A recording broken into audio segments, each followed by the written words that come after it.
And now, Boom Broadcasting and Mouthing Off with Mike presents the SummerSlam Kickoff live stream event for the first ever two-night SummerSlam. Let's get started.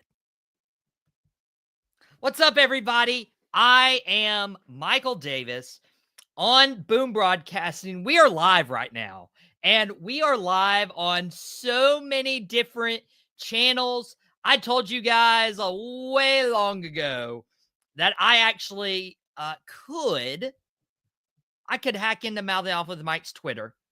I've also hacked into his YouTube page. I've also hacked into his Twitch account. And if you're not following any of those platforms, you definitely need to.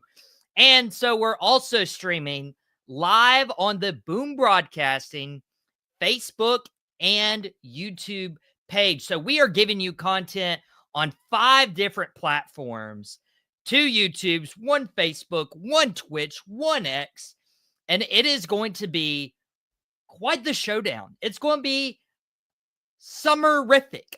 It's going to be slamtastic. This pre-show and kickoff for WWE. This is the first time ever that WWE is doing a 2-night SummerSlam event. Now, this has become when WWE had COVID. WrestleMania was on the horizon. They couldn't have a lot of people in the building at once, so they just created 2 nights of WrestleMania. And then they stuck to it, seeing it gave people room to breathe. And especially when they were getting back into arenas, they could help their arena and ticket count.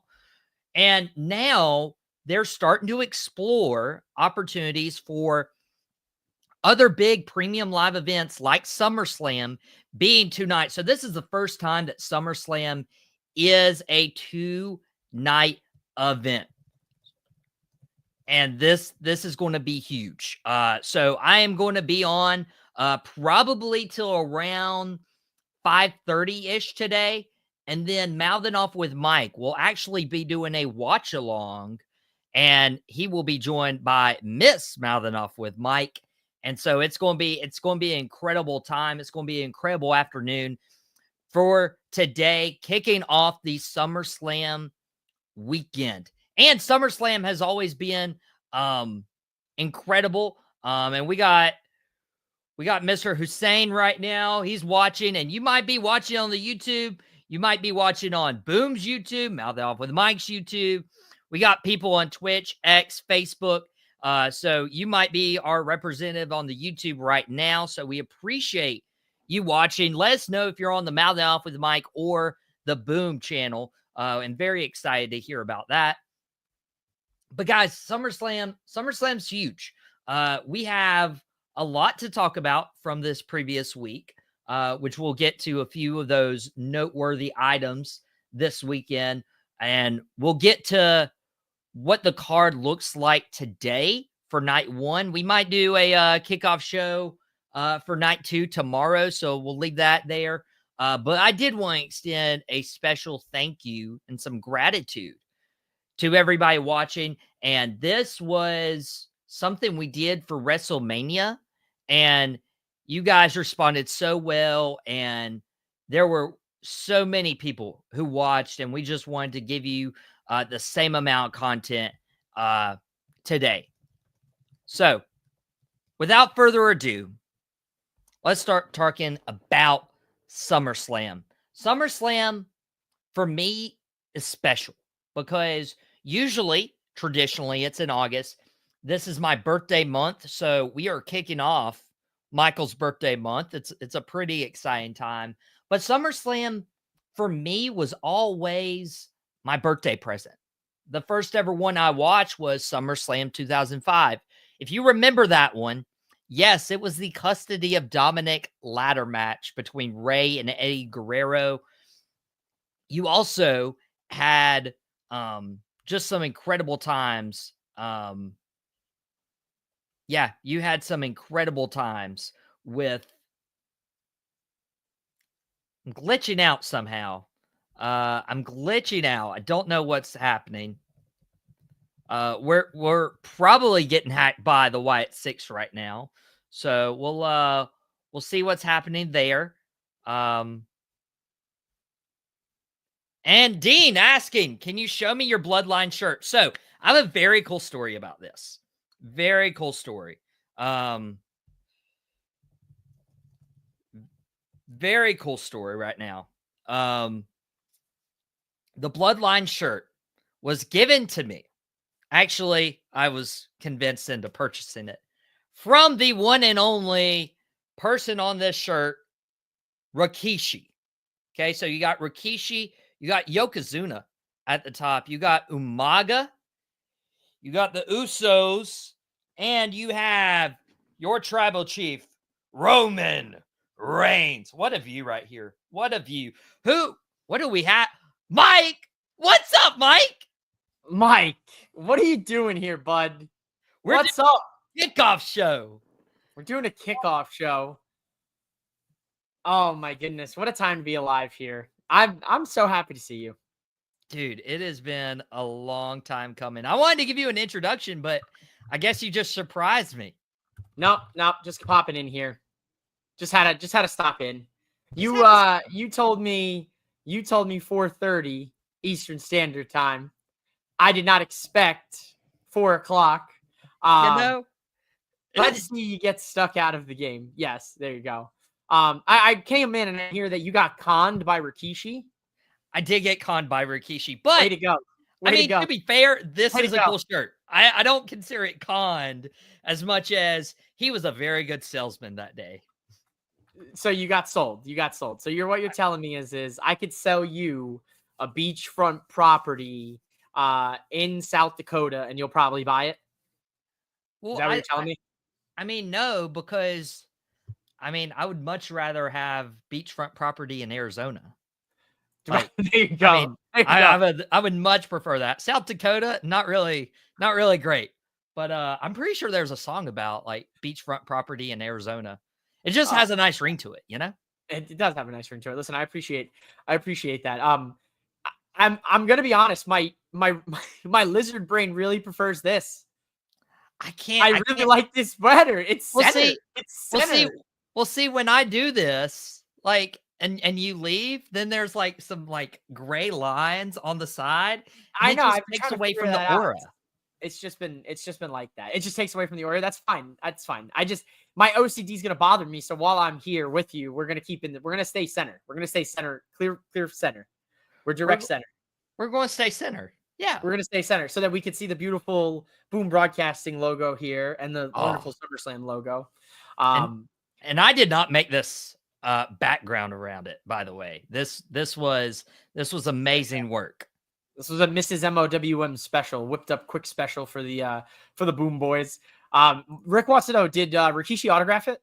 He did not autograph it, but that was extra. But we did. Hey, he can sell me on a shirt, buddy. You can work over a couple green faces. Somebody can sell me on a shirt. They can't sign me on Scribble. But I do have a picture with Rikishi as I was wearing this shirt. Did he stink face you? He didn't stink face me. That would have been extra. That would have been extra. I would have needed that to be recorded so that we could see it and we could go viral for reasons, unbeknownst. Have I ever told you that you got stink face? No. I met Claudio Castagnoli at the annual WrestleCade event a few years ago, and I asked Claudio if he could swing me. He's like, no. Then we have to get lawyers involved and all this stuff, and I'll just take a picture with you. But I asked Claudio if he could swing me, and he just couldn't swing it. I see what you did there, bud. But I'm bummed. He couldn't swing you. Dean, do I have any more WWE shirts? Man, I have a huge. I have a lot of WWE shirts. I might wear another one tomorrow. on our stream. Might do. I have a lot of independent wrestling shirts as well. And I feel like a lot of independent wrestlers, I mean, dude, they're the ones like, hey, like those t-shirt sales, like they need those help. Why? Not to interrupt you here. Drewski has joined the kickoff panel for SummerSlam. Okay. Drewski. What the fudge are we doing here? Oh, not Drew McIntyre. No, Drewski. Drewski. You know who Drewski is? The content creator, the skit guy, the comedian. You live under a rock, bud? You live under a Dwayne Johnson or something? I prefer watching Mouth Off with Mike content versus Drewski. That's fair. I appreciate that. That's actually very kind of you. People, if you are watching, there's 5 different platforms we're on right now. The Boom Broadcasting Facebook, the Boom Broadcasting YouTube, Mouthing Off with Mike's YouTube, Mouthing Off with Mike's X account, and he also has a Twitch account that you guys can go. And if you're not following any and all of those, guess what you need to do? You need to go follow any and all of those. Can you please wear your Bloodline shirt backwards? You know, there's not really anything like We the Ones. I like the red. I like the visual. It goes with usual stuff. What up, Toby? Appreciate you Welcome joining in, us. He's become a MVP, a VIP here on with MOWM from hanging out with us for the Mega Marathon, a couple nightcaps the last couple weeks, and now today for SummerSlam. So it's great to see Toby up in here. I know he's watching SummerSlam. He's excited. Boom Broadcasting Worldwide. Yeah, I can't call you Mr. Worldwide because then Pitbull might send us a cease and desist, or Titus O'Neil. Oh wait, he actually trademarked World Slide, but World Slide. Now, since my Bloodline shirt is popular, Mike, I don't know how long you're going to join us today. I don't know because you got a watch along after this, so I don't want your brain to be mush after today, but I do want to get your opinion. Roman Reigns and Jey Uso of the Bloodline, of the OG Bloodline, if you will, are facing Braun Breaker and Bronson Reed. Mike, this is interesting because the fact that we get Roman and Jey on the same side again is pretty special, especially when they're going up against a team led by Paul Heyman. Do you see anything weird happening with this? I don't see Roman or Jey turning on each other, but do you think there's just trust issues throughout the tag team match? For Roman, I don't think so. I don't think so. I think the Roman Jey Bloodline story, the original storyline, yeah, there was tension, but it seems that they've gotten over it from them, helping one another the last couple of weeks with the whole unnamed Seth Rollins group and everything. I don't think there will be a trust issue. I just think there might be some maybe miscommunication between Roman and Jey because now they're not. Jey is not a subordinate of Roman anymore. Right? He's his own man. He's a former world champion. He's a former intercontinental champion, and he's found himself and the crowd loves him for who he is just as much as they love Roman. So I don't think it'd be a trust issue, but more of maybe I'm the big dog now, so to speak. You've been gone all these months, cuzzo. Yeah, I've been holding shit down. 4 letters, 1 word, yeet, that's me. You've been nursing your wound since WrestleMania, big dog. Yeah. That's my perception of it. And with Roman, like he elevated Jey to literally be the main event. And that prophecy was fulfilled at WrestleMania when we were here a few months ago as Jey Uso beat Gunther and won the World Heavyweight Championship. Now he's Now he's doing his own thing, and then he gets sucked back into whatever Roman's into. Like it's interesting to me, like how Jey Uso can be in the main event of WrestleMania. You know, world title, Royal Rumble winner. Yeah, he like opened, but honestly, I consider the main event of WrestleMania being like open closing. That's like a headline marquee match. Like Jey can go there to lose the world title to Gunther, so Gunther can retire Goldberg. And now Jey is like in a tag team match. And gets Braun Breaker and Bronson Reed, which no offense to them, but they're probably not on this card if Seth Rollins doesn't get hurt. Is that a valid statement here? Yes, I think so, because it probably would have been what, Roman Seth in this premium live event. Yeah, it would have probably been Roman Seth. It would have had to have been. Yeah, this is weird, to be honest with you, because we know Roman has a movie he's filming soon. So do you give this win? I took Roman and Jey because of what Breaker and Reed did to them Monday on Raw, but do you give a win to Bronson and Braun to solidify them as the future? Do you give a win to Roman and Jey because they're the bloodline? Yeah, I don't know. This would be an interesting one. Rick kind of nailed this. This is going to be an interesting opener. Fans are going to be hot for the entrances. Speaking of hot, it will be close to 80 to start the show. 80 in Jersey with that humidity. I'm good. I'll stick to my 100 and I'll tell you right now here.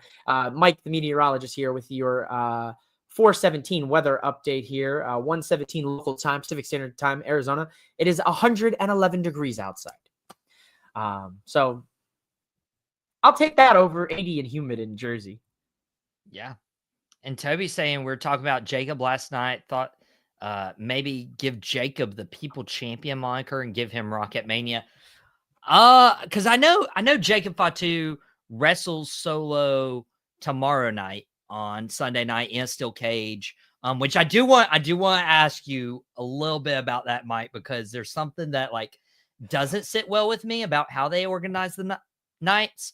But Jacob Fatu is soaring to new levels, and I mean he'll definitely eclipse what Jey Uso has done. I don't know if he'll ever eclipse what Roman has done. You can't. You're saying that on a singles side standpoint because you can't. Yes. You can't touch Jey. I'm not touching the Usos. Yeah, I'm not touching the Usos. I'm not touching the Usos. Carry on, my wayward son. But with Jacob Fatu, like he's obviously surpassing Jey Uso. Like if Jey Uso's already like not in the world title picture like 4 months after winning, like I don't know, dude. Like I don't see that being Jacob Fatu's future. Like this could have been the only run for Jey Uso in the main event. No way. No, absolutely no shot, dude. This is not the end of Jey Uso in the main event. Dude, no way. I mean, he lost the belt. Like, I mean, he won the world title. Like he exceeded expectations. He exceeded expectations. So I don't see him getting back into the main event. But I did see a comment come through about Jacob Fatu, and that got me thinking. But Mike, I know we've done the main event mics for a while, but we need some devastation here in the building. Absolutely. So we got a good friend of the channel. He actually hopped on with you for the watch along. 3.5 hours with me. It was a total hour, like 7 hours and 20-minute stream. And this man, we're going to have to call him the Iron Man, okay? Because he was with me 3.5 hours. And he is the Devastator. He is the host of Derek's Wrestling Toys and Tees on YouTube. That is our main man and boom brother, Derek the Devastator. What's going on, Derek? How y'all doing? Happy Saturday, everybody. Happy Saturday, dude. Good to see you, man. Yeah. Good to see you, man. How's everything been? I know you've been dropping episodes left and right here. The toy collection keeps growing. So tell the people what you've been up to before we start talking some SummerSlam. All right, I just finished an episode of doing a Major Bendy's Collect Major exclusive of Joe Hendry. If y'all get a chance, be sure you check it out. Check it out on the Wrestling Toys and Tees channel on YouTube. And we're just a few days away from episode 100. Of course, it's a live stream, so I invite you, the Prez, all the my brethren, just to come on and just show some love and just to say hi and everything else. Hell yeah, I'll be there. You tell me all the info, I'll be there, brother. All right, sounds good. All right, Mike. I hijacked enough. Go ahead. That'll be awesome. Back in the captain's chair. If you guys aren't following his YouTube channel, Derek's Wrestling Toys and Tees, so he's been a huge supporter, and it's awesome to have Derek. When Mike texted me, he's like, "Hey, Derek wants to hop on." I'm like, "Send him the link, like ASAP." And so this I'm glad you're joining, Derek, because I have a particular thing I feel about how they set up night 1 and how they set up night 2. If you guys don't know, the card for night 1 is looking like that tag match, Roman and Jey versus Braun Breaker and Bronson Reed. We got Karrion and Sammy. We got this celebrity tag with Jelly Roll and Logan Paul. We got the women's tag team titles being defended, which is awesome. We got Tiffany Stratton and Jade Cargill. And then we have Gunther and CM Punk. But if I'm not mistaken, if you look at night 1, you're like, okay, like this is a pretty solid card. I'm hyped for it. But you start looking at night 2, and you have a steel cage match with Jacob Fatu and Solo Sikoa. You have a 6-pack TLC tag team match. And then you're going to end the night. By the way, Becky Lynch, Lyra Valkyria, no DQ, no count out. And then you're into the night with John Cena and Cody Rhodes in a street fight. And so you start looking at night 1 and you're like, man, it's going to be good in the ring, but it's going to feel pretty bland. And then night 2 is stipulation heavy with no DQ, street fight, steel cage, TLC. Like, do you guys, and Derek, I'll start with you. Do you feel like WWE should have looked at this and split up these specialty matches? I would say yes, because I think like you said, it's more stipulation heavy on the second night. Make it seem like do one as a regular type match and do the next one as a stipulation type, and go off and on that area, so that way there'll be more of a balance. That's just my opinion. Mike, would you agree? I agree to that sentiment. So that's so funny you brought this up, because this is actually something that I talked about last night. I touched on it. I was like, when was the last time we saw a singular show for WWE? I know this is a 2-nighter, whatever, but when was the last time we saw that many stipulations on one premium live event that wasn't an Extreme Rules branded, ECW branded, pay-per-view, PLE, whatever you want to call them? Even if I remember correctly, even a few Extreme Rules only had 1 or 2 stipulation matches, and that was the whole premise of the pay-per-view. Sunday, we have 3. I thought Becky and Lyra was tonight. Becky and Lyra is night 2. So there's 4 stipulation matches on a PLE, and Booking Like a Mark talked to me last night about this. The last time we've come close to this was Unforgiven 2006, where there was a Hell in a Cell and a TLC. John Cena and Edge in the TLC, and DX and the McMahons in the Hell in a Cell. So that's 4 stipulations in one night. Well, call it Extreme SummerSlam at this point, Extreme Slam. Yeah, so, pretty much. Here's what really bothers me too is, like, I mean, there's no stipulations tonight. It's straight wrestling. We get the celebrities involved here. Yeah. Tomorrow there's 6 matches. 4 have stipulations. And then one of them's a triple threat, which is technically you could basically do no DQ, no count out. Like, the only normal match is Dominic Mysterio and AJ Styles, which who knew? Like, if anything, that should be a ladder match. 20 years after Dominic Mysterio had his custody fought for in a ladder match at SummerSlam 2005. Missed opportunity here. Yeah. It went over people's heads like that. I mean, I started the stream just telling people, hey, that was my birthday present. When I was younger, my birthday ran around SummerSlam. Dad's like, hey, got to see the custody of Dominic ladder match, got to see Shawn Michaels, Hulk Hogan, John Cena, Chris Jericho was that event. Like, I mean, it's kind of crazy, especially thinking of like how the recent weeks have lined up. How, wow, SummerSlam 2005 was 20 years ago. We're getting old. You're getting old. You're getting old. Hey, honestly, we're all just 20 years older. Yeah, it's I mean, pretty much, yeah. We're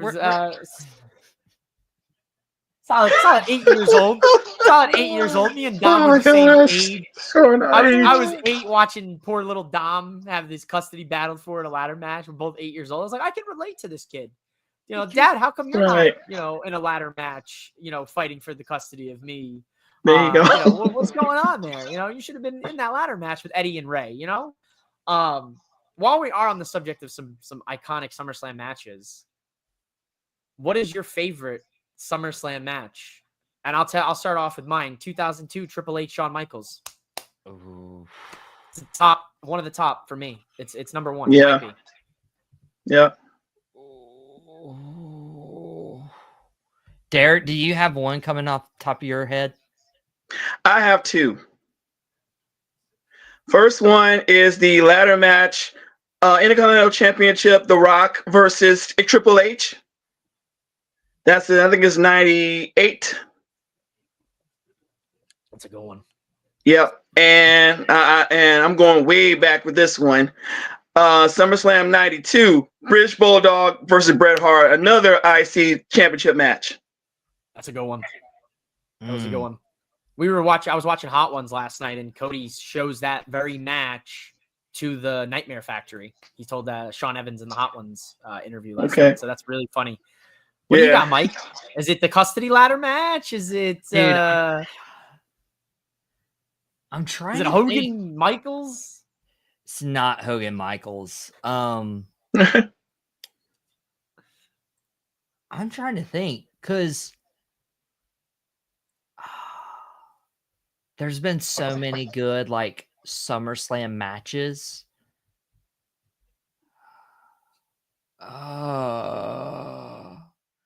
Okay, so I've mentioned 2005 and probably like beat it into oblivion. SummerSlam 2002 was probably one of the best SummerSlams ever because you did have Triple H, Shawn Michaels. I don't want to copy Mike.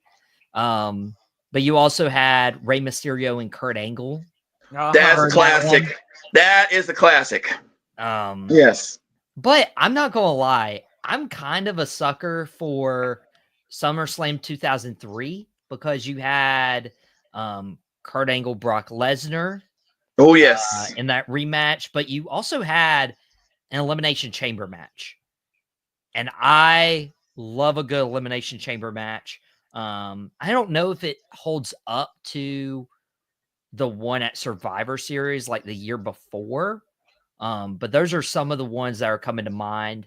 But the two I'm like leaning towards is either Edge Undertaker, SummerSlam 2008, Hell in a Cell, or the year prior, we had Cena and Orton that year. That doesn't honestly get talked about a lot. Punk and Hardy 2009 could get an honorable mention from me. Oh, that was a core. Yes. That was a core. That's a good that was one. A core painful memory for me as a childhood, as a huge Jeff Hardy fan. I was watching that at home with my armbands on and my necklace, and I was absolutely just hurt. I was so hurt when Jeff lost the title, and then Undertaker popped up under Punk. Yeah, I tell you, my honorable mention, of course. I do have an honorable mention too. It's I think it's Cena versus Rollins. Oh, 2015. That's a bomb one right there. With Jon Stewart. Oh, yes, man. Yes. And didn't Seth like pull double duty that night too. Yeah. He sure did. He sure did. Wrestled Sting and wrestled Cena in one night. Mm-hmm. Yeah.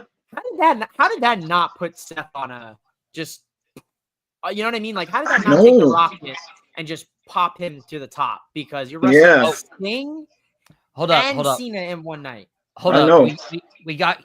Seth did wrestle Cena at 2015, but it was the month after at Night of Champions where he wrestled Sting and Cena in one night. Who did he wrestle? You're right. Because Sting didn't show up till later. Okay. That's fair. Yeah. Fun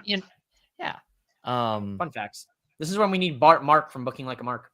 I know. I thought he was going to correct us. I was going to wait for him and I was waiting. Give him the rub. Oh, hey, yo! It's an insider term. Insider term. All right. Now work yourself into a shoot, brother. But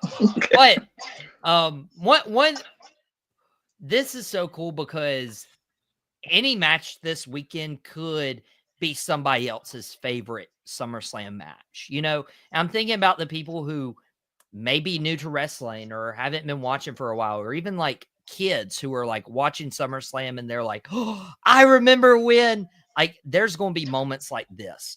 And one of the matches that may not be one of the big time ones is Karrion Kross versus Sami Zayn. But dude, if you look at these two people, and I'll pose my question before I welcome in another guest onto the panel today. Karrion Kross and Sami Zayn are in two interesting situations. Sami was a guy that Triple H said fans had to get behind him very slowly. And not a lot of people believed in Sami until his bloodline run, and then he took off. And now Karrion Kross is kind of in the same trajectory where he's just kind of lurked in the shadows and been his own man. And it hasn't been until recent months that everybody is getting on the Karrion Kross train. So I think it's very interesting that these two people are paired against each other at SummerSlam. We had that Saudi Arabia match, but for Kross and Zayn, like, this could be Kross's breakout moment. And I want to bring in Owen from Over the Top Talk to join us. And now we're getting a party right now. So Owen, get it started.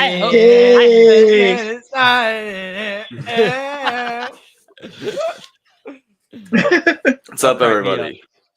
Owen, I don't know how you feel about the Karrion Kross and Sami Zayn trajectory. But do you think fans are starting to get behind Karrion Kross? Yeah, I think after, I think it's been like months that we've wanted this push for Kross. I'm kind of hoping Kross wins this. If he loses, I feel like the momentum just completely throw it out the trash. But I'm behind Kross. I want Kross to win this match. And yeah. Okay. Yeah. Derek, are you on the Karrion Kross train as well?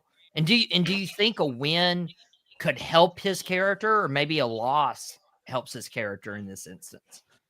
I do believe that Karrion Kross needs to win this match, because that will definitely take him to that plateau, getting close to getting to a championship run some kind of way. Because I know he's been grinding, he's been working ever since. So I know he's getting his brand more polarized now than it was, a few months ago. So he's been grinding, he's been working. So he needs to win, and just to take him to that next level to hopefully get a championship run sometime soon. And Mike, we can't forget that, there's all these rumors. How long is Karrion Kross under contract for? Could that impact how this weekend goes for him? Yeah, I think I'm going to be honest with you. I think the contract business I think it's been sorted out for the most part. I wouldn't be surprised if WWE said, all right, here's what we're going to do. We're going to keep this contract thing. We got you locked down. We're going to give you a year deal, Hill. We're going to give you a year extension. We're going to play this year out. We're going to see how the fans go. If this works, we got you. You know what I mean? We got your back. If not, then we'll let you go and we'll let you, explore some other avenues. That's my thinking on this whole thing. I think Cross gets the win here tonight. They're both tied apiece in the weird random trilogy we got. Sami Zayn wins. Karrion Kross wins via the steel pipe. Here's the rubber match tonight. I think you got to give it to Cross because I think it sets you up to kind of give Sami some adversity over the next year. Because you start here, you give him a challenge like this guy, Cross, who is a psychological demon, right? We know this guy is a demon from the pits of hell itself, and his seductress Scarlet, right? Playing these mind games with the poor guy. I think you got to build that adversity because I still think Sami has a big 2026 in store for him. So I think this loss helps Cross and adds some adversity and some roadblocks in Sami's path. Yeah. So I have to touch on this because you said a big 2026. Yeah, he's gonna win the Royal Rumble. You think Sami's going to win the Royal Rumble? Sami's winning the Royal Rumble. I've stood on business since the Royal Rumble that just passed. I'm standing on business. Sami Zayn will win the Royal Rumble in the Kingdom of Riyadh in Saudi Arabia, and Sami Zayn will go on to WrestleMania and beat probably Gunther again for the world title. Paint the picture, Mike. Paint the picture, man. Speak it into existence, baby. Manifest destiny. Okay. Yes, sir. Derek, are you agreeing with Mike? I'm agreeing with him on that one because I think that's the best place for Sami to win the Royal Rumble in his home crowd too. I mean, you can't beat that. I mean, that's just like a story. You just can't. Even Hollywood can't place it quite well as that. I'm trying to picture it. Owen, I feel like you gotta be on my side here because no. I'm going with Mike on that. I do. Are you kidding me?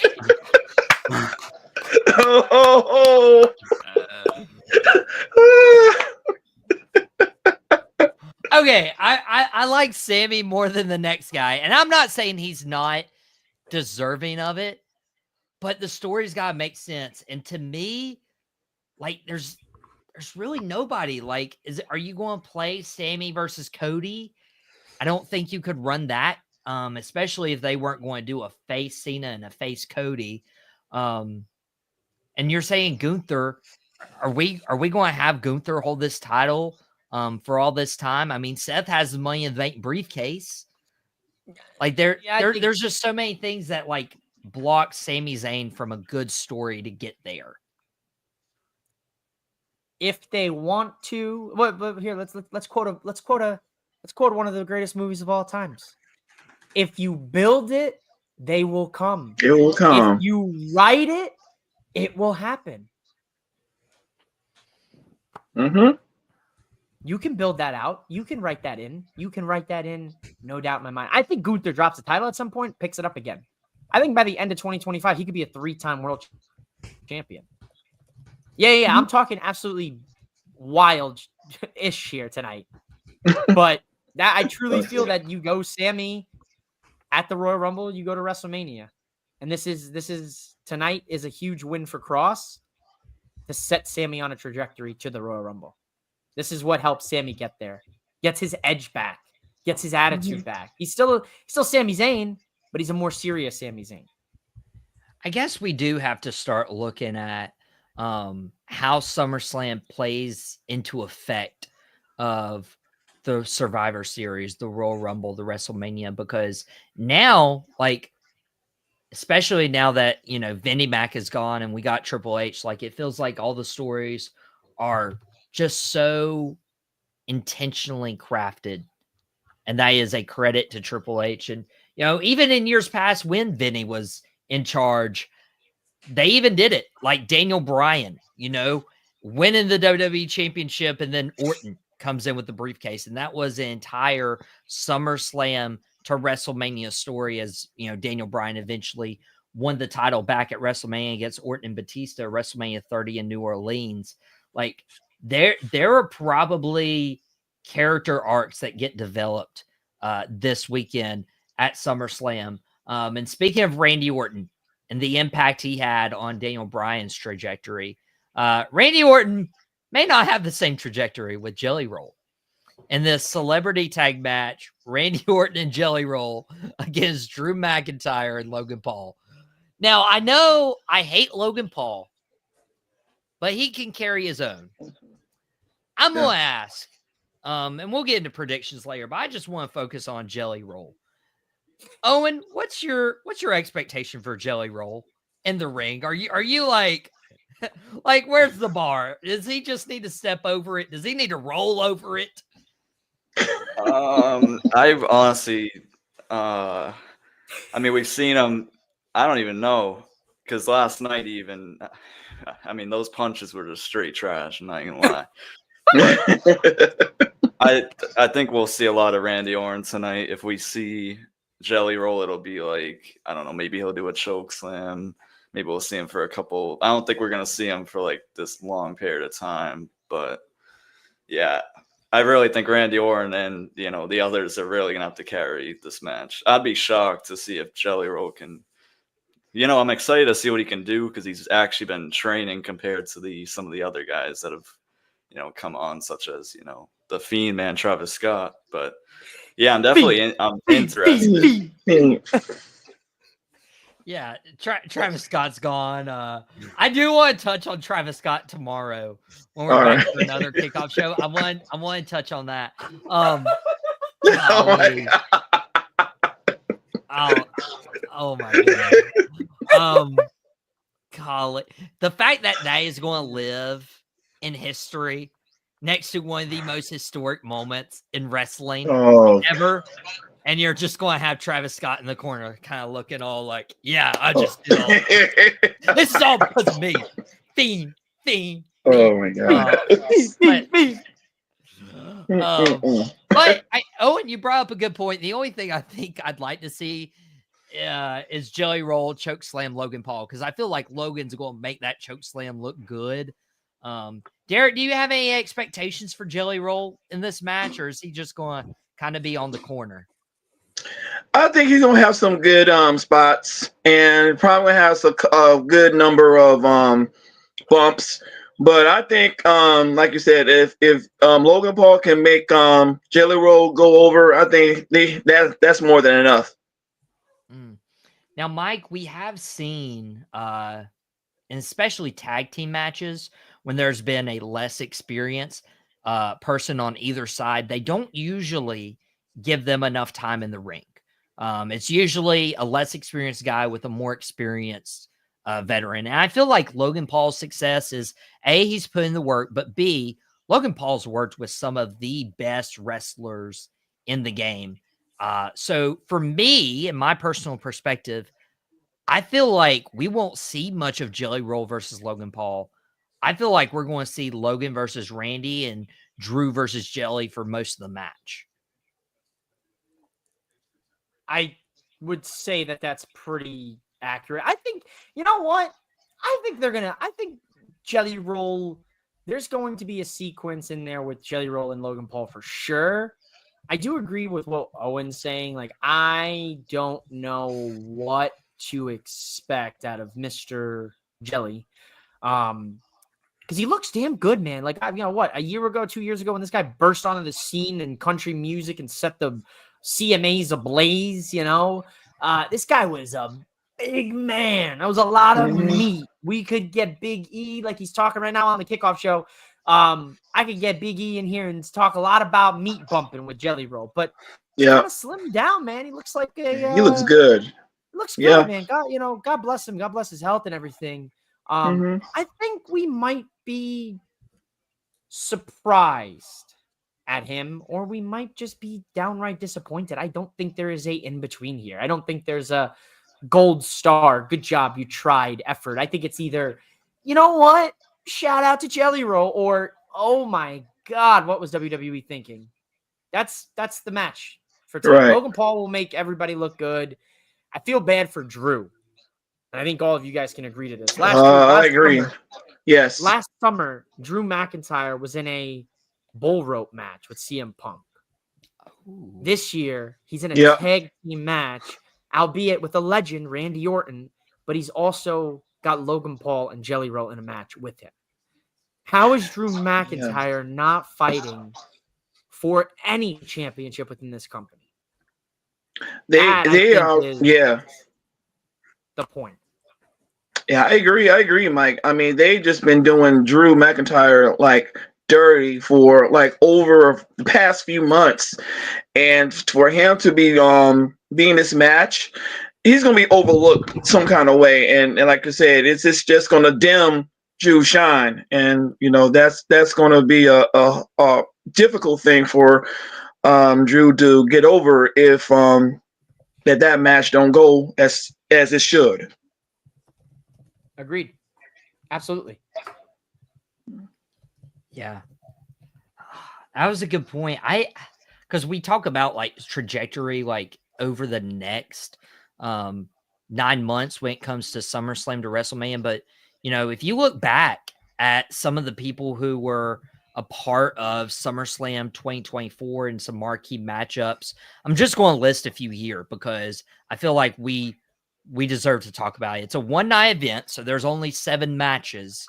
But you had Liv and Rhea in the opening. One of the biggest moments where Dom officially turned against Rhea Ripley. Liv is obviously injured. You got Braun Breaker and Sammy for the Intercontinental title. So I believe this is Braun's second consecutive SummerSlam. You had LA Knight and Logan Paul. LA Knight won the United States title and is now being left off the show altogether. Same with Nia Jax and Bayley, both being left off this card. Drew and CM Punk with Seth as the special guest referee. Damian Priest is another one. Damian Priest and Solo Sikoa were competing for the world titles last year. Priest lost his World Heavyweight Championship to Gunther. And then, of course, Cody beat Solo Sikoa. Guys, of the people who are like left off or at least like dropped from the card from one year to the next, I'm most disappointed in Damian Priest being left off SummerSlam. Derek, is there a name that stands out to you of like, hey, there should have been something better for them? Oh man, going by the list, I would definitely have to say I agree with you, Prez. Damian Priest. I mean, he was catching like some good stuff the past few weeks, but I guess it kind of fizzled out before SummerSlam. So I got to go with what you said, Prez. I'm going with Damian Priest. And Toby saying Drew's an upper mid-tier guy. He's Jake Roberts, not a bad place to be. That's a great. This is what if you just saw my reaction, that was what I was reacting to. Was this comment? That comment just blew my mind. That's pretty. It's not out of pocket. On Monday, it feels out of pocket. It is. I mean, no disrespect, Jake Roberts, but like Drew McIntyre solidified himself in the main event, right? I would like to think so. I'd like to think so. Yeah. Yeah. I mean, hey, Toby, defend your take. Defend your take. We just value Drew a little bit more. Owen, of those people, do you feel like any of them has significantly dropped off from last year's SummerSlam? I mean, not people that you mentioned, but I'm just gonna say my own. I think Jimmy Uso honestly should be a name because he's been a great performer lately. Yes. And he hasn't been on the SummerSlam card, I don't think, for like 2 years now, maybe 3. I don't really know. I would have to look at that. But I think Jimmy Uso is definitely a name. I think he performs well every single night. His promos, or whatever. But yeah, Jimmy Uso's a name I got to throw out there. Okay. I agree. Yeah, definitely Jimmy. Shout out to Big Jim. I would say for me, there's a few names. On the women's side, the first name that comes to mind, and it's not anything of her own fault, it's just due to freak injury, Liv Morgan. It hurts not to see Liv Morgan, the woman. In my personal opinion, I know there's been a lot of chaos right now on the internet wrestling community about the Mount Rushmore of the women's division right now. And, people are like, how could you ever, root for Liv Morgan? I mean, go watch Liv Morgan's progression in the business, and I'll root for her any day of the week and twice on Sunday. So it sucks to not see her here in New Jersey at SummerSlam, in her home state. Yep. And the other big name that shocks me that's not on SummerSlam, Nikki Bella. Nikki Bella. We roll out the red carpet for Nikki. She returns, Evolution. We know she's going to be involved in things. She's having matches on SmackDown and Raws. We couldn't figure out a way to get Nikki Bella, onto SummerSlam. I predicted that we would get a 6-women's tag match with maybe Nikki and Stephanie Vacure and another woman versus the Secret Hervis. That did not happen. So I think those are some big women's names that I would have made SummerSlam, especially outside of her own. It's not her fault, but Liv hurts the most for me, but especially Nikki Bella. That's a shocker for me. Yeah, and I think the Liv Morgan injury, I think, killed the entire Nikki Bella thing, because I think they were about to put on like a great feud, and I think that would have been the SummerSlam match. Would be, whether it was like the third match, I think it would have been Liv Morgan versus Nikki Bella. But and that's what it looked like. That's what it looked like they were leaning towards, especially in that Liv Morgan Nikki Bella feud. And Liv's like, you can't keep a man, and Nikki's like, well, it looks like you're not either, because Roxanne Perez is coming up on your man. Much like Roxanne Perez. I mean, she literally bought the book and is doing everything that Liv Morgan did to Rhea Ripley a year ago. And now Roxanne Perez is helping Raquel defend these women's tag team championships. And they're doing it in a very makeshift Alexa Bliss and Charlotte Flair tag team, which I'll touch on here in a second, but really wanted to talk about Liv Morgan, Roxanne Perez, like how this dynamic is going. I don't know how long Liv Morgan's going to be out, but do you see history repeating themselves? Ooh, and Rick 8-Bit saying his gut says Liv appears and costs them the belts. Hey, wait a timeout. Read the last part of that. I want to hear your best. I want to hear your best version of how you would say what Rick typed there. Let's hear it, Mike. I want to hear it. She's from where? She's from Jersey. I'll give you a 6.5. Jersey. She's from Jersey. I said Jersey. From Jersey, right? I said Jersey. Forget about it. She's from Jersey. Oh. But Derek, I'll start with you on this one. Roxanne, how does Liv get herself back intertwined into this? Does she just completely split from Judgment Day? Does Dom go with her? Is there just mistrust with Liv and Roxanne? There's so many different ways this could go. Yeah, you're right. There's a whole there's a lot of different ways this can go, but I think when Liv comes back, I think it's going to be kind of a bit of like we said, kind of a mistrust, because Roxanne just insert herself as part of the Judgment Day, and we're just gonna see how it goes. Maybe she'll warm up to her eventually, or maybe she'll like you say, part ways. But like I said, we just got to see how things go when Liv comes back. Mike, do you have any expectations for this feud? Because this has to go down between Liv and Roxanne. I mean, Roxanne's literally encroaching on the territory.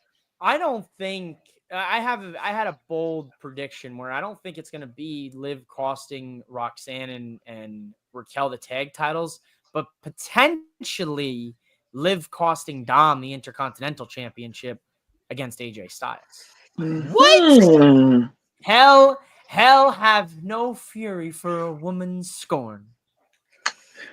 I can see that. I can see that. Not just to really solidify that. I could see that. Maybe both. Maybe a double dose of Liv Morgan, and I'm a happy camper. I'm trying to process that. I can see that. I'm trying to see that. I'm trying to process while Mike that. figures out that Owen over here with Over the Top Talk here, they came out with their predictions earlier this week. Still have time to watch them once we wrap up here, and you got time to watch the predictions for tomorrow. Go check them out. It's me, it's Tyler Wrestles, it's Owen, it's the Big A. It's on Over the Top Talk YouTube. Now back to Mike here. Come on, Mike. Come back to us. Come back to life. Well, I'm. Is he still loading it? He's still loading. He's Loading. Buffering right now. Buffering. So slow. Poor Owen. Owen doesn't know what kind of shenanigans. Oh, no. Owen. Owen, you got anything you want to get off your chest here while we're talking about? There we go. And Liv Morgan and Joyzy. I don't know. Whatever you want to get off. I mean, I'm going to throw in a very hot take, and I'm going to say I think no Judgment Day members are going to hold any gold after tonight. And I'm going to say Roxanne turns on Raquel and Finn Balor turns on Dominic tonight. That's like my hottest take, maybe lava hot take, but I think, Roxanne goes with Finn Balor and whatever happens with the Judgment Day happens. But that's like my hot take. So are we thinking a Civil War Judgment Day where, I mean, how would they be split up? Because I feel like we've talked about this before, especially when Damian Priest and Rhea Ripley, and we were trying to figure out that dynamic. But I guess you would have Finn, Roxanne, Raquel, and then you'd have, and obviously JD is in there. Mm-hmm. And then you'd have Dom and Liv. And maybe you would pull Raquel over there. I don't know. That's tough. Mike, is there going to be a Civil War now? I like Owen's idea, low key. Because they've teased the Finn Balor. Yeah, I do like that. I truthfully like that. They've teased the Finn Balor tension with Dom for months and months and months and months, and everything's kind of like brushed under the rug, and Finn's got this little fake smile he does. Roxanne was pulled in specifically by Finn, so I feel like she would pretty much do whatever Finn maybe would ask her to do.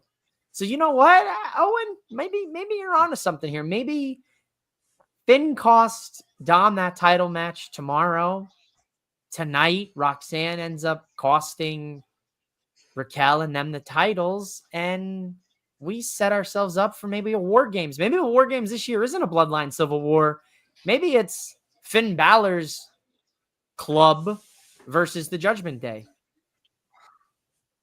I can definitely see that because I think if y'all remember in WrestleMania, it was Dom who cost Finn to didn't win the Intercontinental Championship. Yeah. When Dominic did a frog splash on top of Finn, and because Ben's about to cover I think it was Braun Breaker. I think it was one of them. It was either and that's what happened. And then I think after that Finn was stewing off of Dom, costing him his moment. So I guess, like you said, there's some undertones still from Finn, dealing with that. So like I said, that might be the catalyst to come back up again. And it's funny that we're talking about this, and Finn Balor, Owen brings this up, perfect timing. The WWE Kickoff show is airing Finn Balor costing Priest the world title last year at last year's SummerSlam. Yep. Mm-hmm. Dom turned on Rhea last SummerSlam too. Yep.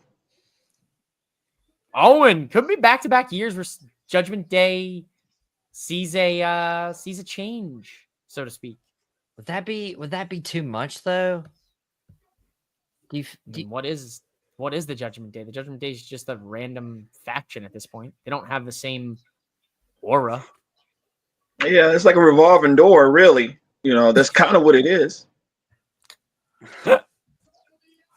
Yeah. I mean, Yeah. at some point, do you just disintegrate the Judgment Day? Like, is that fair to say? You I rebrand them. believe. Yeah. I would have got rid of them right after Rhea and Damian Priest. That's literally when Judgment Day ended in my head. I don't know. I like the live. I like the live aspect to it too. It's gonna be like a slow implosion. There's leaks in the building, so to speak. So it's gonna be like a slow implosion. It's the No Bullets Club. The No Bullets Club. Oh, no. Funny that group named after a pay-per-view owns a PLE. Judgment. Oh yes. Yeah. Dude, honestly, getting nostalgic about that 2005. Oh man. Judgment Day 2005. John Cena, JBL, and that I Quit match. Oh man, that was nasty. I loved it. I loved it. But with Judgment Day and who knows what this weekend does, and I do agree, like, if they are going to split them up in a Civil War, we'll know after this weekend. I don't see this going further than Monday. Like, if you're going to do something drastic like that, you're going to do it Saturday, Sunday, or Monday. But let's talk about who they're defending these titles against. Alexa Bliss and Charlotte Flair. Now, these two were rumored to actually be competing against each other at this year's SummerSlam. Instead, they've just caught chemistry, and now they're trying to see how far this can go with Alexa Bliss and Charlotte Flair. I have a hot take, and this isn't out of pocket because, this isn't out of pocket. This is a SummerSlam kickoff show. I think shameless plug. Yeah, shameless plug. Right? Boo! This guy stinks. It's so good. Don't get me wrong. I could totally see Roxanne and Raquel retaining, but I think Alexa Bliss and Charlotte Flair need these titles more right now because, like, Alexa, ever since she's returned, obviously the horrible stuff with the Fiend. I got Fiend decor all over my walls, Bray Wyatt stuff. Charlotte Flair hasn't been able to stay healthy. She hasn't been able to stay in a healthy marriage. She hasn't been able to stay, like, at the top. And Charlotte always needs a championship. Like, that is her. And so what better way to do that than to get Charlotte and Alexa the tag titles, make these tag titles relevant again. And I feel like this is the move that Bliss and Flair, like, if there was ever a time they needed a win, now's the time, Owen. Now's the time. I'm trying to understand how that was a hot take. Okay. You agree. I like that. Finally. Time out. We're friends now. No. I'm pretty sure Matt's talking about Alexa and Charlotte because they're not friends. Bliss and Flair give the belts more star power to be on three brands. Like, Mike, that's exactly what happens. Perfect. I'd still think Roxanne and Raquel retain. Really? Yeah. Maybe. Obviously, if Owen's right, then everything's thrown all whack. My predictions are all bad. All my predictions are bad. My 3 different sightings on prediction videos this week will be bad. I'll be 0-3 across the board. With Owen and Anthony and Tyler, zip. With Rick and Mark for their predictions, zip. And for my own predictions, I'll be a zip. It'll be zeros, goose eggs across the board here. I need somebody to.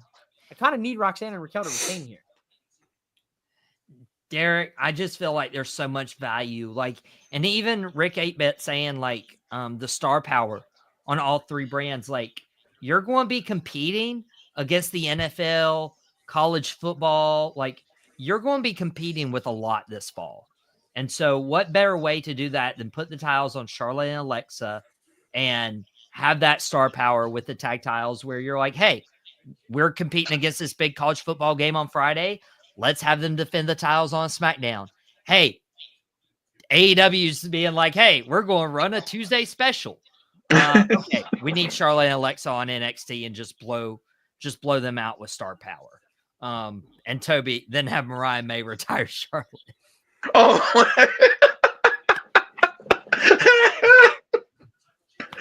Oh my goodness. Derek, it makes sense why they would win the titles tonight. I'm going to have to agree with you, Prez. It really does make a lot of sense because I think when you think of Alexa, she's been doing great work since she came back. I mean, she was solid all the way since she came back. And of course, Charlotte, this is going to be a great boost for her because, like you said, she's been dealing with so much because of the injury, her personal life, and all that kind of stuff. It's kind of like just her head was not on straight with that. But I think with the win between the two, I think there's a lot more chemistry, more than we know about Alexa and Charlotte. And the thing with Roxanne and Raquel, like I said before, Roxanne just inserted herself into the team and stuff like that. So there's still kind of a bit of little lack of chemistry between the two. Somewhat, they have some good spots, but I go by which team has the most chemistry to win. As a way I see it right now, I gotta go with Alexa and Charlotte to win the titles because they got the chemistry is there, and they always enjoy being with each other, even though they say they're not friends. But you can see they're just rooting for one another, and you can't argue with that. Yeah, and so if they do win the titles, Owen, how long do you think Alexa and Charlotte are teammates? Like, do they ride this as long as AEW tried with MJF and Adam Cole, or is this like, okay, flash in the pan? I could see. I mean, they could end it quick. Could have it drag. If they have it drag, I mean, I feel like the end game for this is they want Charlotte Flair versus Alexa Bliss. So whether it's like a short run, long run, I think that's the end game match that they're looking for. Okay, Derek, how long do you see this pairing lasting? I don't know. I think it's probably going to be, if it's going to be like a long term, it's probably going to be sometime before Royal Rumble. In the long term. Okay. And Max saying, what happens on unanimous predictions? Thankfully, now that Mike, who's taking a break, he's going to be doing a huge watch along during SummerSlam. So you guys, I mean, he deserves every break he could. Hey, Mike. Hey. You say his name. Hey, he appears. Mr. He's off. Mouthing off with Mike.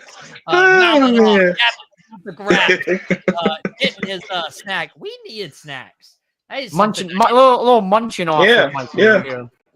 We really need snacks. I wonder if we had like some chocolate chip cookies or something that we could. Oh, these are some special snacks. Oh. Nice. But we were talking. Mike actually thinks Raquel and Roxanne retain, so we're actually delusional. But this is the great thing about live streams and the ability to just. I love the mug, by the way. Mike, this is a cool one. So I have so the missus has Angel, the Stitch's girlfriend, and she's blowing the kiss, and then Stitch has the kisses on his face. No way! Nice. Yeah, we're cute and shit like that, we're mad. There you go. Nothing wrong with little sappiness. Nothing wrong with that. Speaking of, there's a decent amount of people in here. I have to take over real quick, unrelated to SummerSlam. I do have to send some congratulations to our very own Prez. You know what's about to happen, Prez. Congratulations to the Prez for getting engaged earlier in July. Yeah! He's engaged. He found himself a tag team partner for life, and I couldn't be happy. Awesome. The little brother I never wanted. So much love to Mike.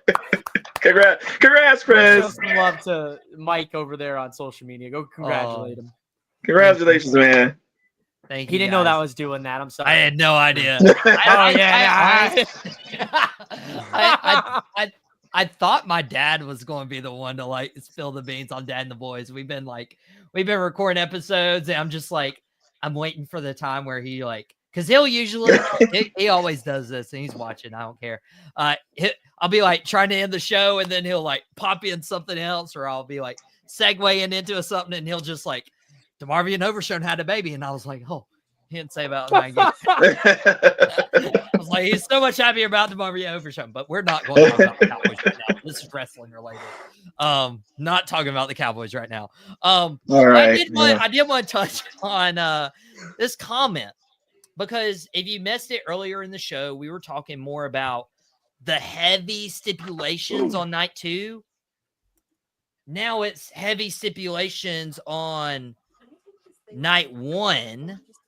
And so with the heavy tag matches on night 1 and the heavy stipulations on night 2, I'm going to give you guys the pin. Okay, I'm going to give you guys the pin. And you're going to tell me which tag match you would have moved to night 2 and which stipulation match you would have moved to night 1. Mike, has Stitch helped you out at all? Yeah. So you want me to start? You want me to stitch this one together? Okay. So we're gonna swap. Here's what we're gonna do. We are going to swap the women's tag team championship match to Sunday, and I am going to then switch Lyra and Becky's no holds barred match to Saturday. A little even swap here for the women's division. Nice. That's so good.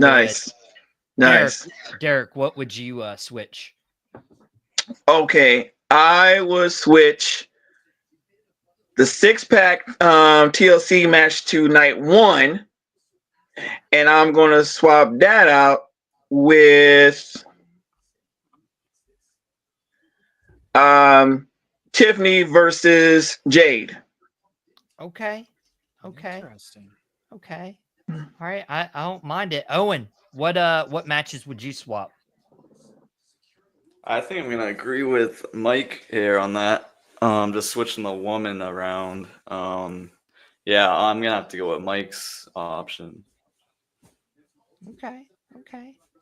For me,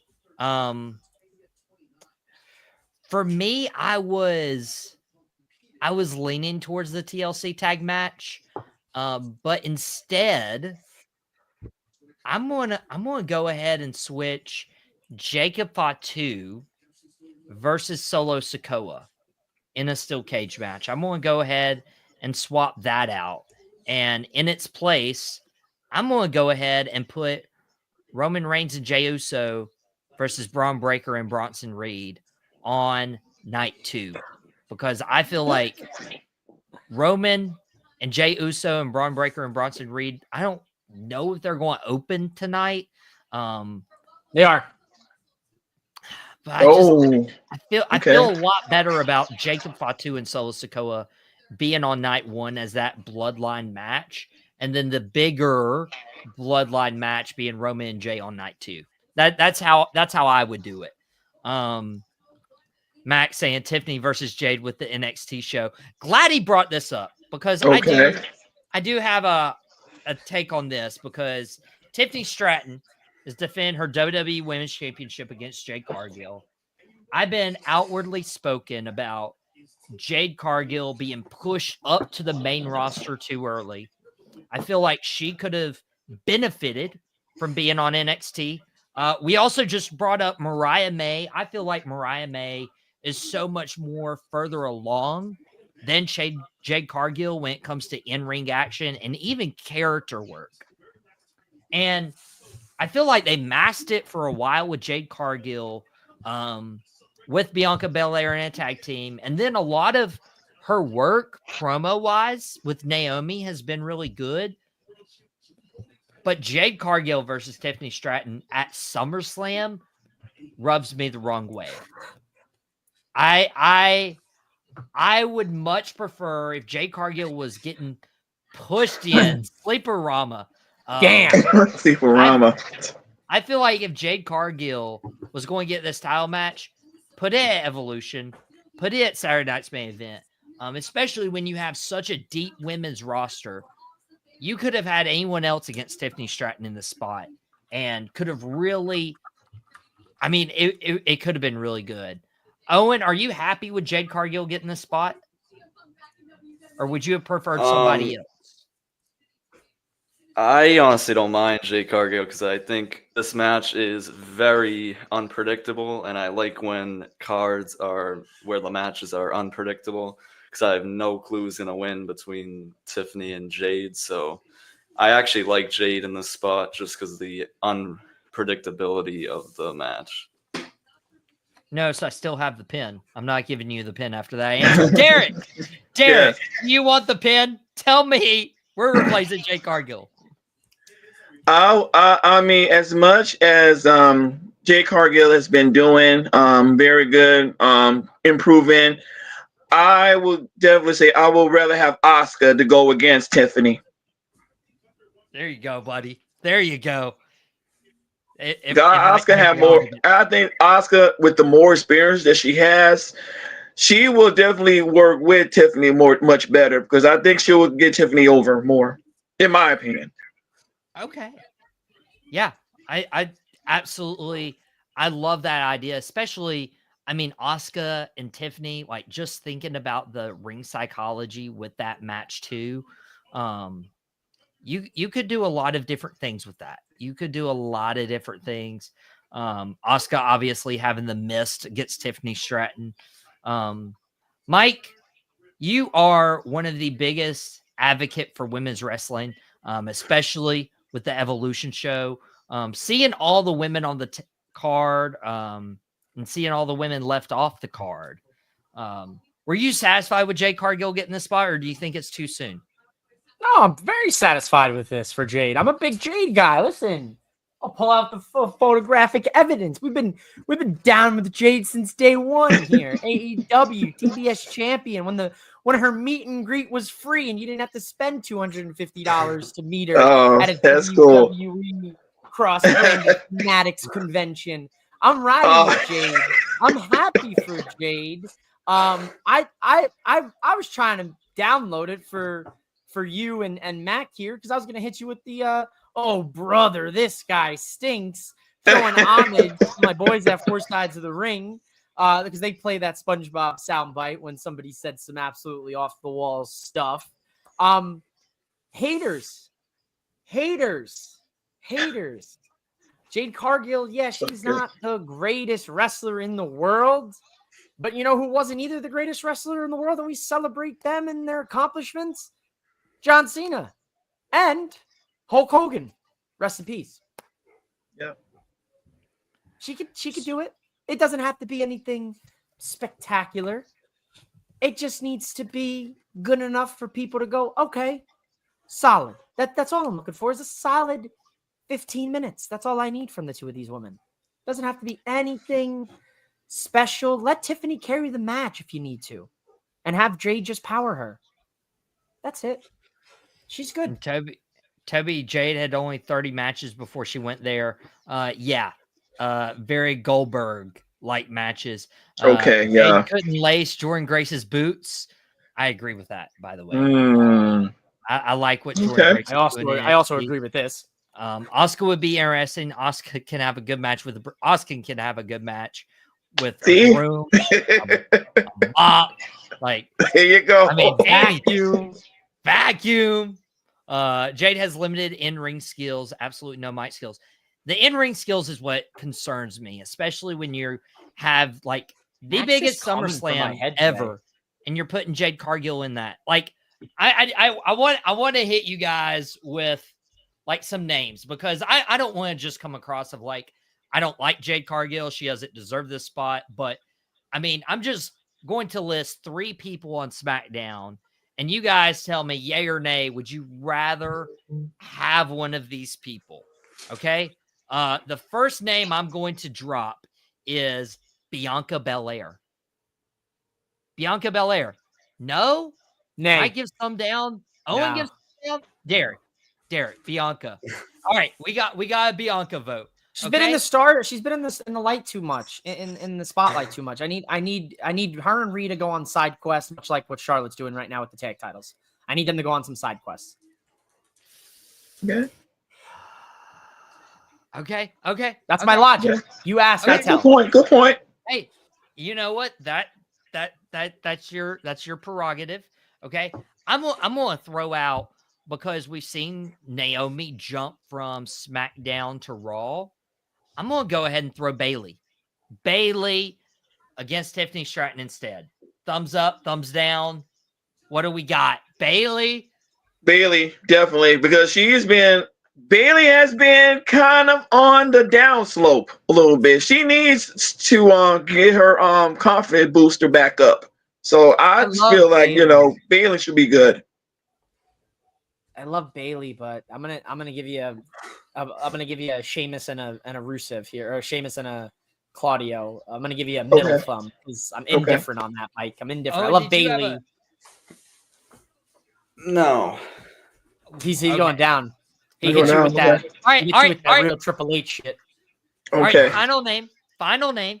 Okay. And I'm not even going to be as unfair to say Nikki Bella. I'm not going to throw Nikki Bella's name. I'm focusing who is on the roster day in, day out who deserves it. Because the third name, who probably should be in this match against Tiffany Stratton instead, is Chelsea Green.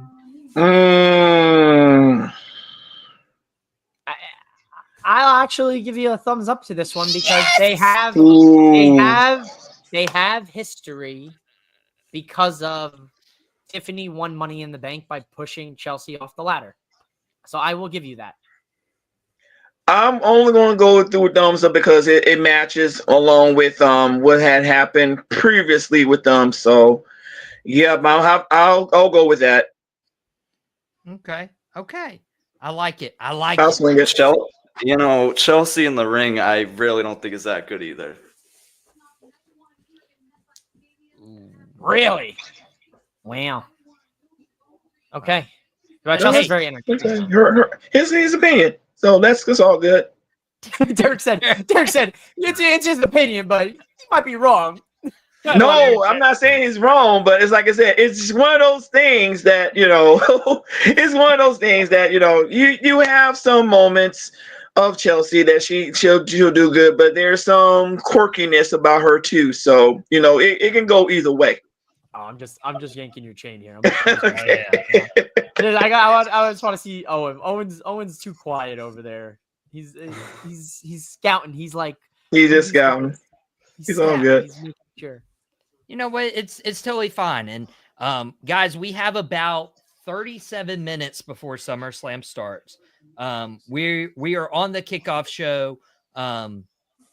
Nearly 200 of you join us across all the socials right now. We appreciate you guys watching us. We appreciate all the collabs. We appreciate Owen from Over the Top Talk. We appreciate Derek from Derek's Wrestling Toys and Tees.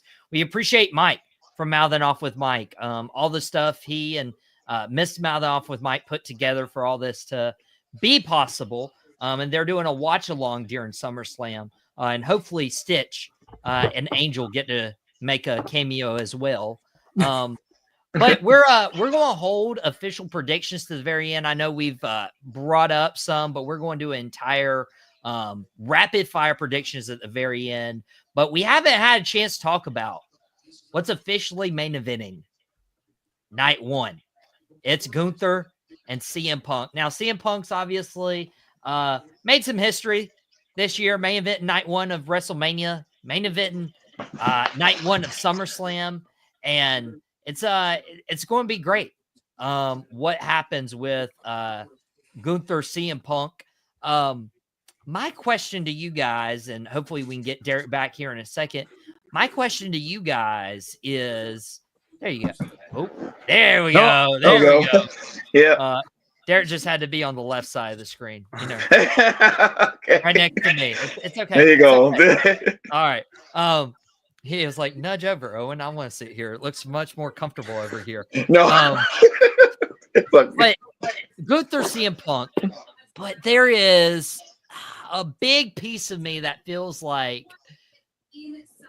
Seth Rollins is not injured. There is a huge part of me that they are holding out for a surprise.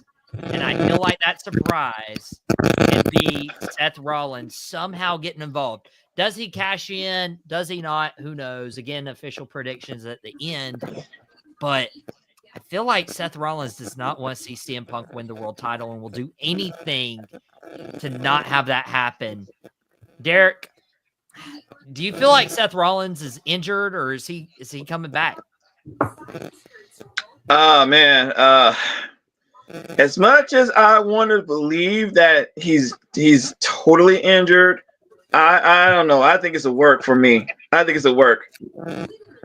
He might come back tonight. Owen, work or shoot?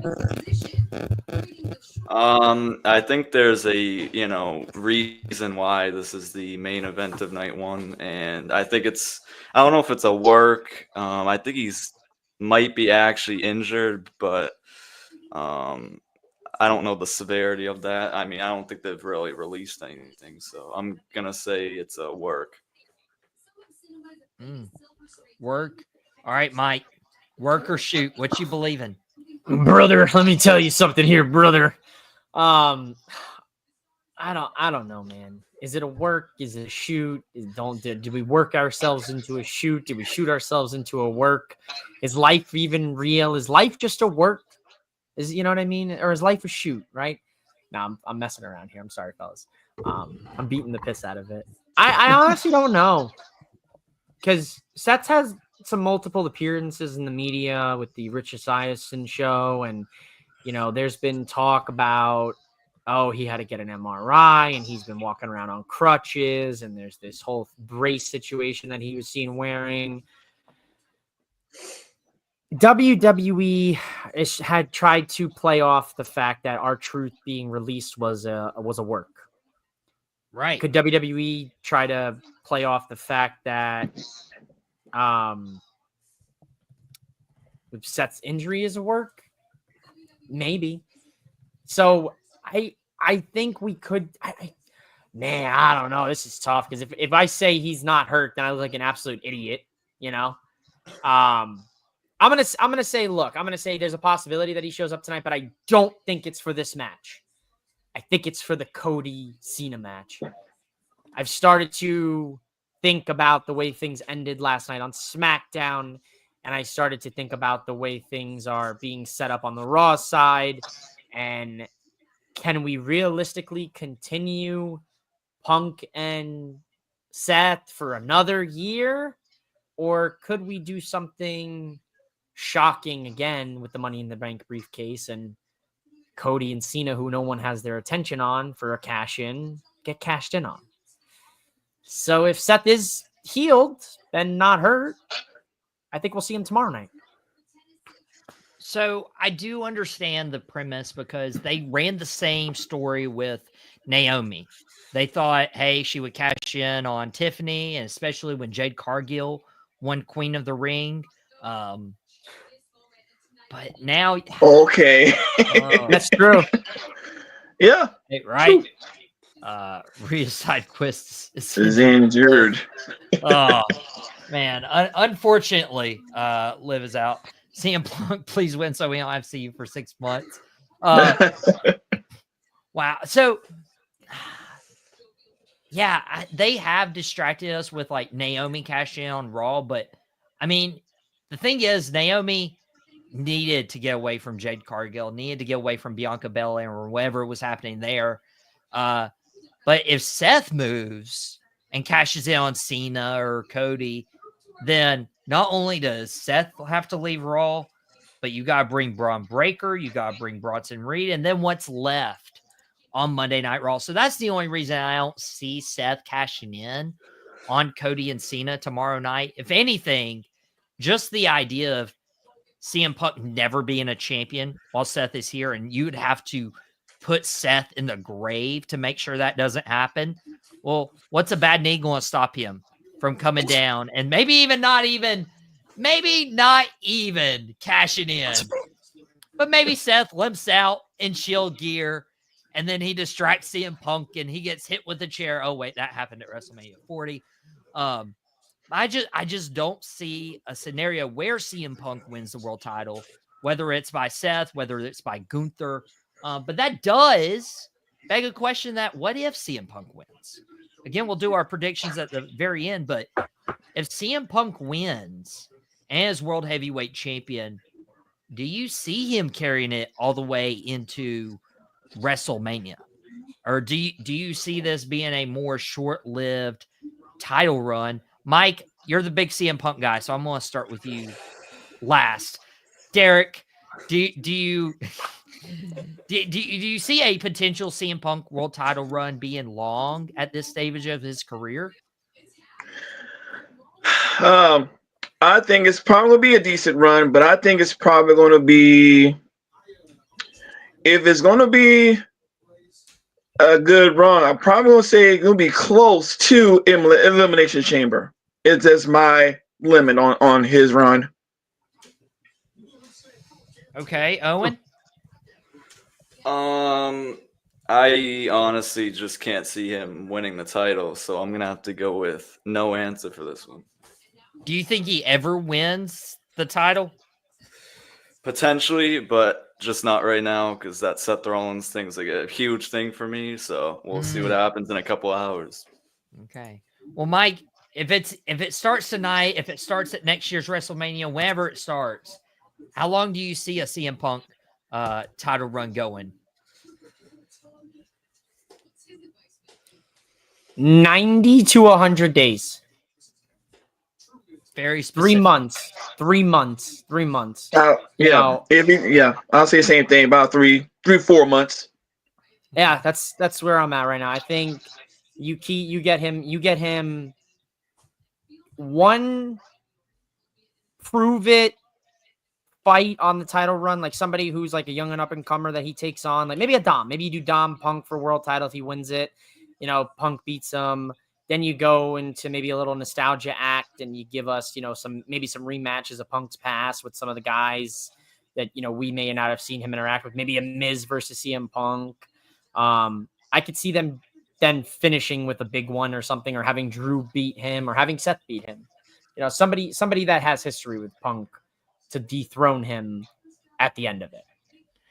So not to say that, you're predicting CM Punk to win, but if it was tonight, that would either get an October Crown Jewel or a November Survivor Series, unless they throw in a Saturday night's main event in the process, or the title change happens on Monday Night Raw with a cash in or something crazy.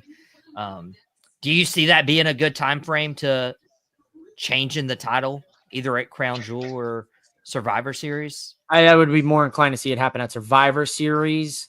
He would drop the title, and then I would say probably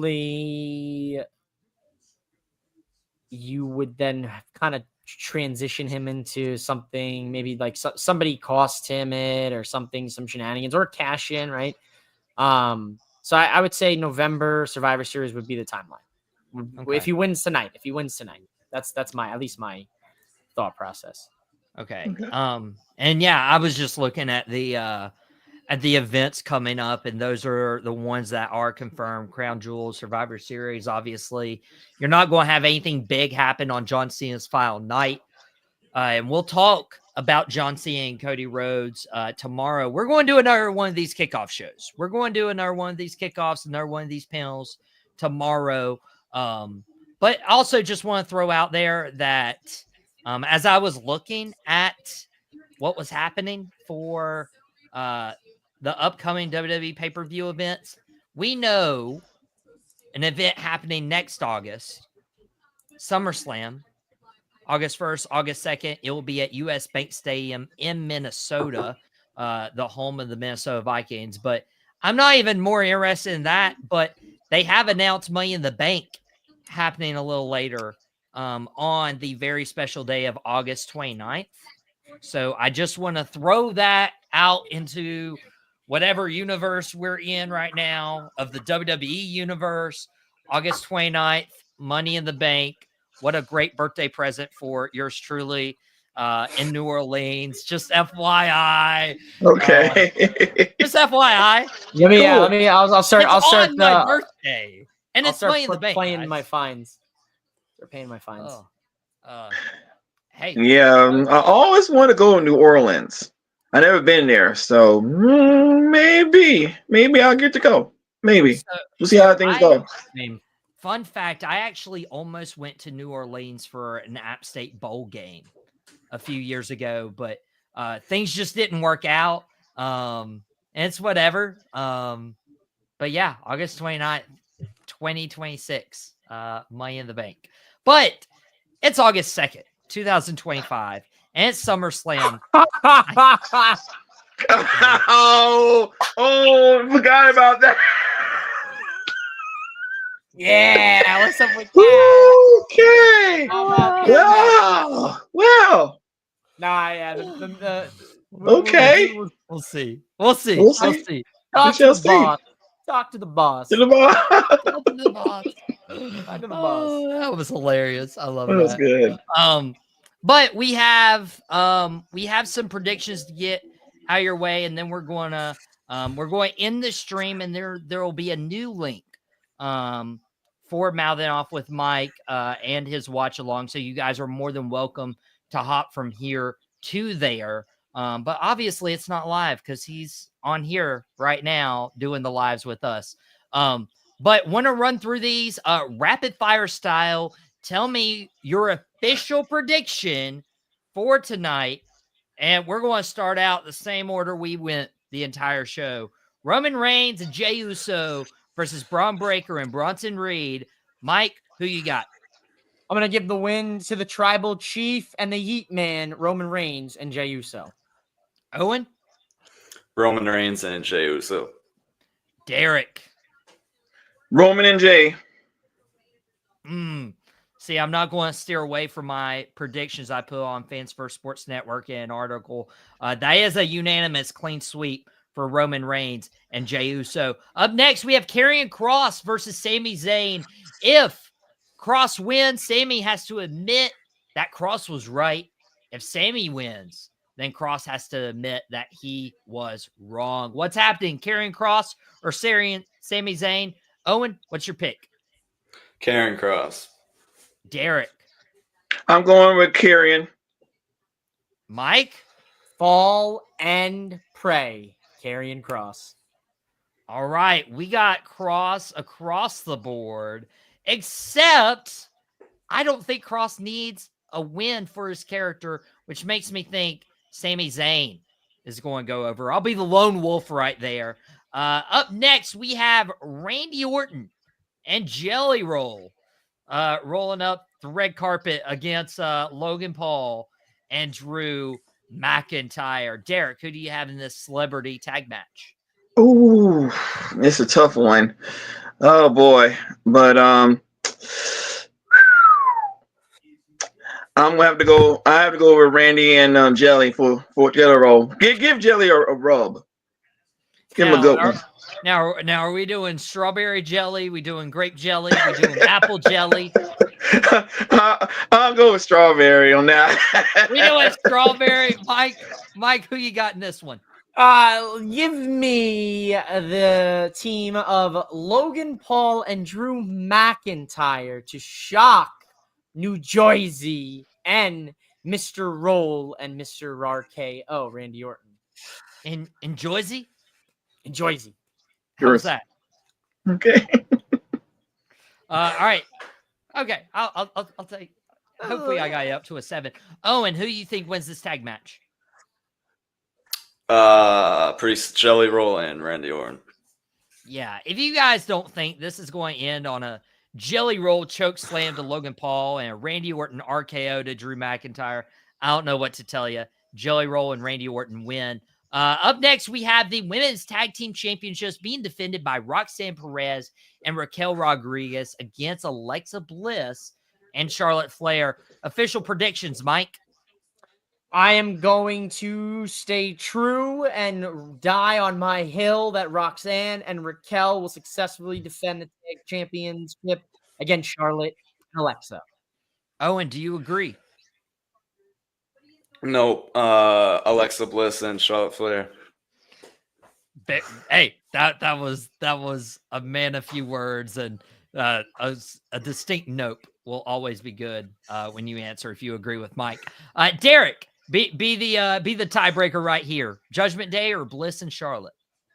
As I said before, I go by team chemistry, and from what I see right now, I have to go with Alexa and Charlotte to be the new champs. Now, Mike, I don't mean to let you be the lone wolf, but I do have Alexa and Charlotte winning because, hey, they need those titles right now on them, especially for the fall. Except Mac. Mac's got your back. And who said an Eagles fan and a Cowboys fan couldn't come to agreement on common ground? There you go. All right. That's awesome. That's good. That's awesome. All right. We got Tiffany Stratton defending the women's championship against Jade Cargill. Owen, you were, adamant Jade Cargill deserves this spot. Do you think she wins the title tonight? No.